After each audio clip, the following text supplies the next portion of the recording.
But the thing, like you said, the Dallas, Luka had an unbelievable series last year in the bubble, and they still lost, which reminds me of another team whose superstar had an unbelievable performance, 55-point performance, hitting 12 threes, the playoff record, Damian Lillard, and they still came up short 7 points in double overtime against the Denver Nuggets. What does Portland need to do to win in Game 6? Get Lillard some help. First off, I mean, we just got to stop for a second. That was one of the most unbelievable playoff performances of not only of this season, but in a long time. That was an unstoppable, unbelievable, like just threes to force overtime when you knew he was going to take them. Everyone in the building knew he was going to take them. They can't stop him. Everything. I mean, he was shooting 70% from field, Kurt, and 70% from the three-point line. Yeah, it just the problem was, he's knocking down a record 12 threes in this game, but in overtime, he's got 17 points on 8 shots, and the rest of the team has 2 points on 14 shots. Like, somebody else has got it. CJ can't step out of bed. Like, everybody's got to just they've got to get some other help somewhere. It's somebody else has to knock down clutch shots in big moments. They're not getting a lot of stops. They can survive this series that way because Denver's not getting a lot of stops. This is a bet the over series wherever you're at, man. But it's been, and that makes it entertaining. Honestly, it's been one of my favorite series to watch because it's just up and down, back and forth. But if Portland's going to win, they're just going to have to get more than Lillard in key moments.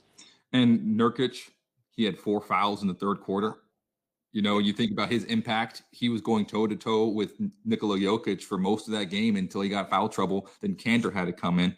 And that's not even to mention the beginning of the game when the Nuggets went on 20 points in the second quarter. You saw like this unbelievable swing that you're talking about where the Blazers are so much fun to watch, but they put themselves in these holes where they have to have Damian Lillard score 55 points and shoot 70% from the floor and from the three to give them a chance to win, And then even then, they end up losing in double overtime. That is my problem with this Blazers team, where phenomenal to watch, but just don't make it so hard.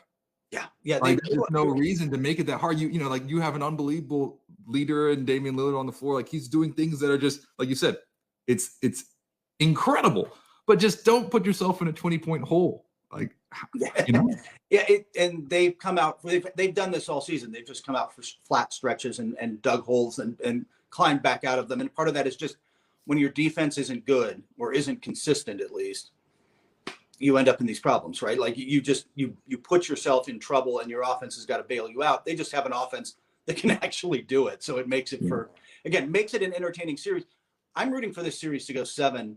Not if I care who wins, man. I just want a 7th game. As a fan, we want them to play 7 games, but in reality, Denver will probably win it next. But I will say though, Kurt, just here's a hot take for you.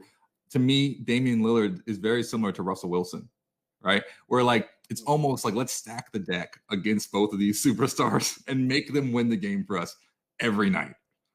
It's unbelievable his ability to perform in clutch time and his ability to just will things to happen.